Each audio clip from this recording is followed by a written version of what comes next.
I'm Channing McCorriston, the container guy. Today we'll be installing a 6-foot 4-inch roll-up door in the side of a 40-foot standard one-time use shipping container. After landing a deal on national television in 2011, where his team pitched their idea of modifying shipping containers, he went on to start his own business. Since then, he's completed thousands of container modifications for clients in every major industry. Now he wants to teach you everything he knows about container modifications and accessories. Channing McCorriston is the container guy.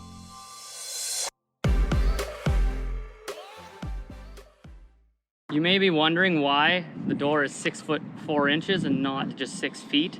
The corrugations, the container, are 11 inches on center, so we plan our doors to be 6 foot 4, 7 foot 3, 8 foot 2, 9 foot 1, and 10 feet.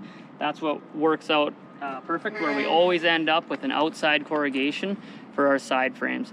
The boys will be marking this out shortly, and then we will show you how to safely drop a corrugation panel to avoid any injury to yourself or others. We've got the rough opening marked out. It's 76 and 5/8 of an inch wide by 84 inches tall. As you can see, it lands to be just about center in the outside corrugations, leaving us room to rivet the side frame pieces on. Up at the top, it's only 8 inches down from the top tubing. The header is also another 4 inches thick, so we'll have 12 inches from the top tubing and about 14 inches from the ceiling inside the container. That's the max we can get out of the door opening height, so it'll be an 80-inch door opening, which is similar to any man door. Pro tip for dropping this panel is when you cut the bottom corrugation, the footer is actually designed to just cut right on the top of the bottom weld. The material is the thinnest there. You don't want to cut through the weld, it's just a lot harder going. Leave a little bit of corrugation uncut at the bottom, so when you drop your panel from the inside, it hinges along the bottom and safely drops on the ground, and the panel won't slide back at you and potentially take out your ladder or your legs.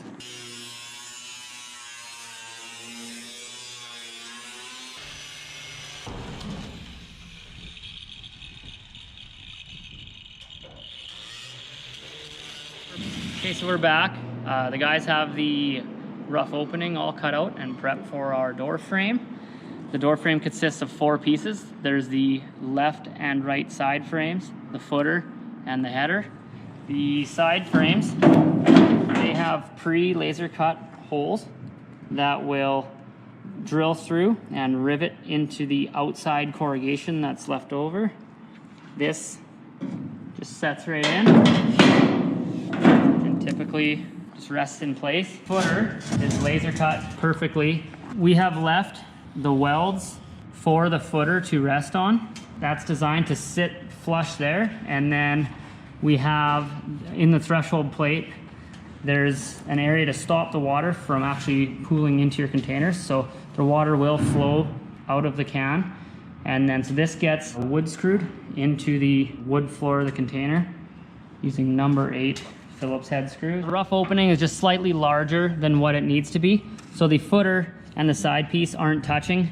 The footer is the exact framed opening that you want it to be, so once you have this all in place, get your hole squared up, but you can make sure that you have the right dimension by just making sure those 2 pieces are flushed. Header tucks up in place and pre-laser cut on the outside corrugations, so you'll drill from the inside out through the corrugations.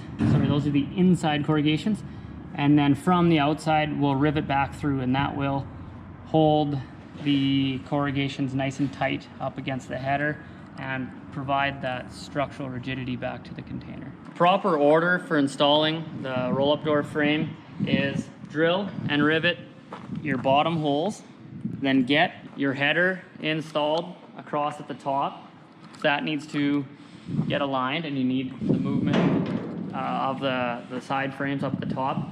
After your header's riveted in place, then you can jump inside the can and self-tapping screw up into the top 2 holes into the 60mm square tube. Once that's done, then you can wedge the corrugations out. If there's a gap here, drill out the rest of your side frame holes and rivet it in place. Last would be snugging up and screwing down your wood screws into your threshold plate at the bottom. You'll see with the header, this return fold actually wraps around the fold on the side frame. A couple holes on the side of the header that are aligned with holes on the side of the side frame. Those we just quickly rivet it in place. That keeps everything nice and square and your framed opening to be the proper width dimension. From the inside, you have to drill through the pre-laser cut holes and the inside corrugation. Once these holes are drilled out, then from the outside, you rivet through the corrugations through the header. So what we found with this container is that the corrugations are slightly bowed inwards after we cut the opening. So yeah, we've already riveted the bottom hole on the side frame. Now we'll do this top one here, but it's about, I don't know, 1/8 to 3/16 of an inch away from the corrugations. So from the back side, we'll pry something in there to bring the two sheets of metal nice and snug and then rivet it together and just continue that process all the way down. One tidbit of advice is if where you're installing this frame has dents, pound those out prior to cutting your opening, because once you start hitting it after it's cut out, it just seems to reverberate and not really actually pound out the dents. So do that prior to cutting out the opening. But again, if you have a random dent here or there, even if you missed a rivet, it's not an issue. But yeah, just do your best to pry from the back side, get as many rivets as you can into the side frame. Another thing that's really cool with these side frames is that they're 5.5 inches wide. So if 11 inches over, a corrugation over another roll-up door was to start here, the side frame would come back around and then the two frames will connect through these laser cut holes. And now this will be a hollow section, a vertical column, floor to ceiling. And yeah, so basically you can fit 4 8-foot roll-up doors nicely in the side of a 40-foot container and have super strong vertical posts, floor to ceiling. You can see that the side frame actually secures into the top 2x2 tubing. And so the side frame actually goes right from the floor to the ceiling and provides a support column for this cutout. Top of the side frame, we use self-tapping screws to go into the 60mm tubing. So in the header, we'll drill from the back side and then rivet from the front side.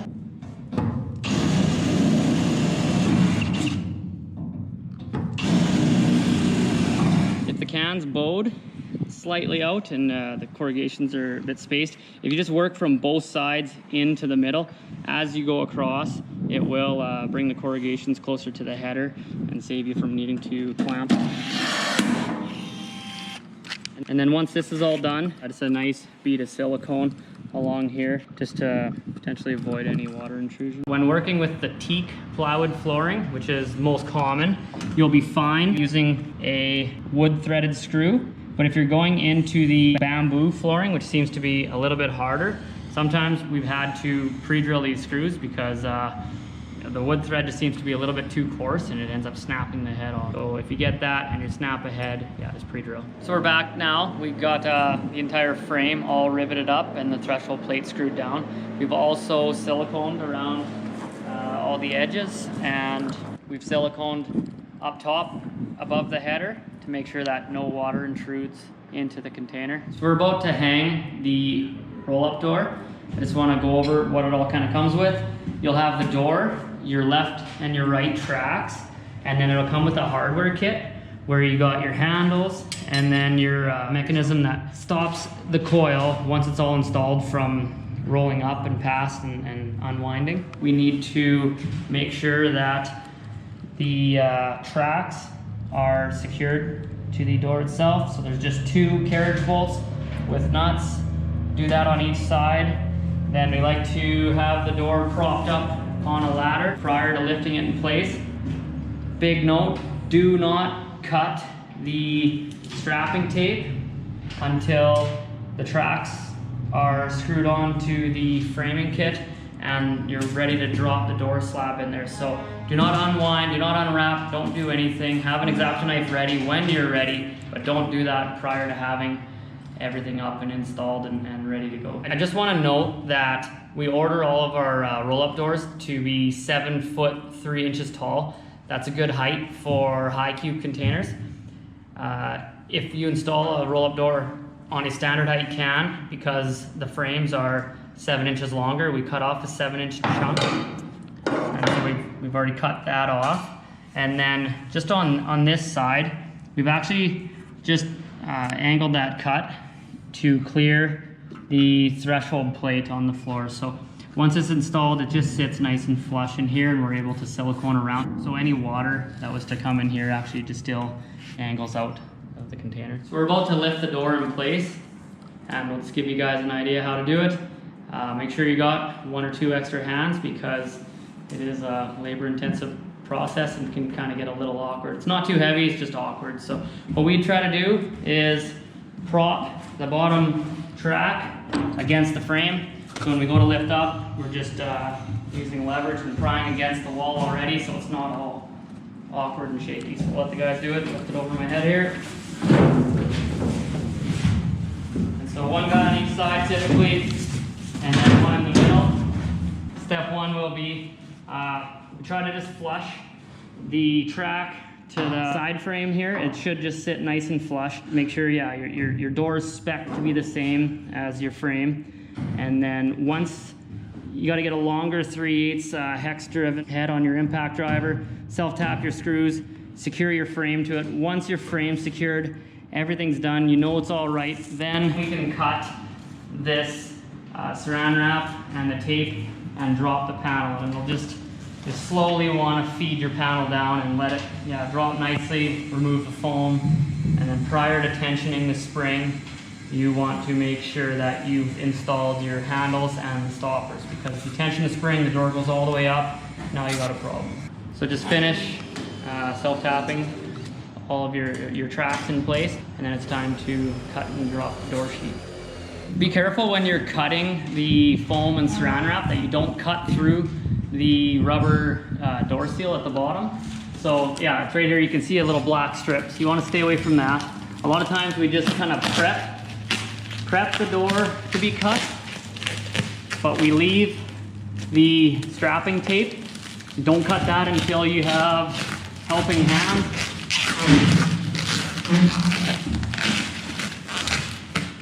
Nice sharp knife blade always helps, that I don't have. So you can already feel that tension on that strapping tape, and it's ready to go. So now it's just 2 quick cuts while you got help, and you just want to slowly lower the door down and make sure that you have the door started in the track when you do that. So cut the one, now this.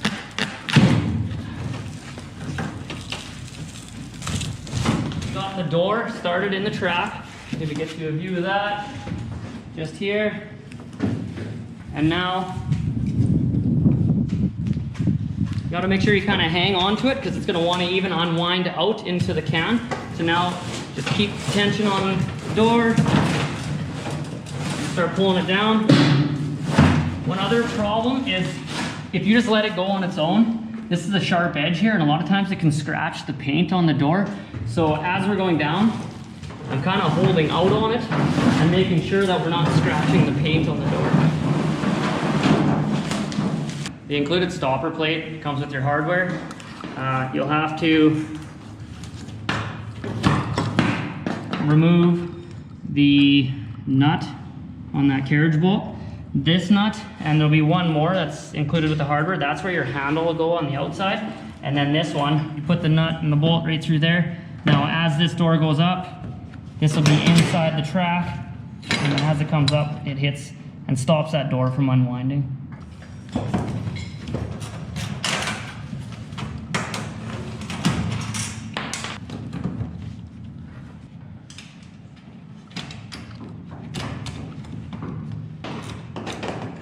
So we've got the stopper plate installed on this side of the door. The latch is on the other side, so this one we don't actually put a bolt through here because there won't be any handle on that side. But the two handles that are provided, one goes in the center on the outside, the other one goes on the latch side on the outside. That's nice. Sometimes you can step on it to compress your door seal and allow you to latch the door. And it also includes a rope. These two holes right here, you can just tie your rope up, and then when you're inside the can and you want to pull down the door, you can just grab the rope if you're not tall enough to reach the door itself. And so here's the part that goes into the track up at the top. Self-threading bolt is included, and it's pretty quick and easy. So you just slide that through the track. That just tacks it in place. And now when the door sheet comes up, it can't go any further than the stopper here. And same thing on the other side. Don't get lazy and just try to use one of these. You need both of them. From the outside, you have your center door handle, just 2 carriage bolts, nut on the inside, and then same thing, 2 carriage bolts, nut on the inside. And on this one, there's the stopper on the inside as well. So it's pretty tight. There's a lot of material thickness there, and the carriage bolt isn't that long, but it does work, and make sure you put it on. So after you've dropped the door panel and have installed your door stops, then to tension the door so that you don't want it just auto lifting itself, you just want it nice and easy, so you just, a finger guides it up, or maybe a little bit more pressure in that. But yeah, to tension the door, you just get a punch, and it's just a gear here where you just keep grabbing cogs. Be very careful, once it gets more tension, it can get, it's difficult. So just be out of the way where you don't wrap yourself in the head with your punch or whatever tool you're using to tension the door. If you're installing 3-inch brush seal, which we will be, you'll notice that you'll get it tensioned, it'll be set properly, it'll lift nicely, and then once you install your brush seal, that keeps all the snow and dust and insects from entering your container. That adds resistance, so once you're all said and done, you'll notice your door is harder to open. You'll have to come back in here and give it a few more clicks. So one thing to notice is we're very tight to the ceiling here, so the 6'8" opening is the max opening that we can get out of a standard height container. I can just get my fingers through there.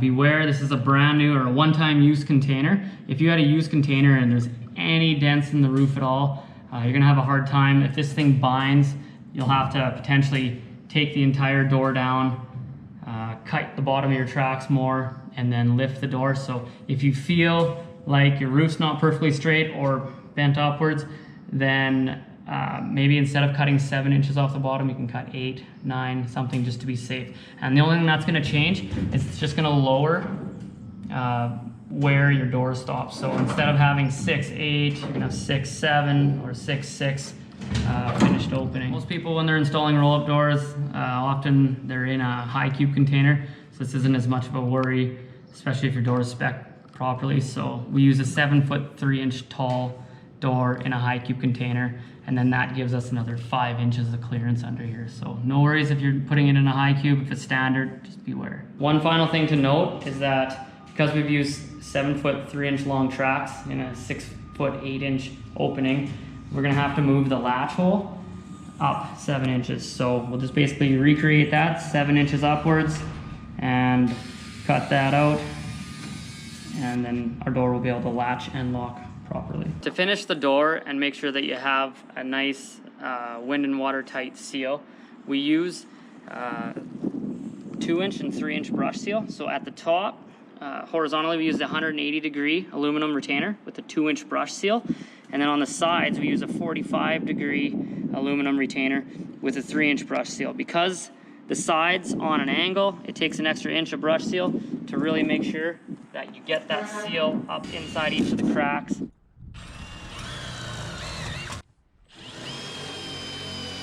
So we've got the door seal all installed using self-tapping screws through the aluminum retainer. On the sides of the roll-up door, we use the 45-degree retainer with a 3-inch brush seal. After the brush seal installation, we had to jump inside the container, give the spring a couple more clicks to increase the tension, and that allows us to open the door very easily.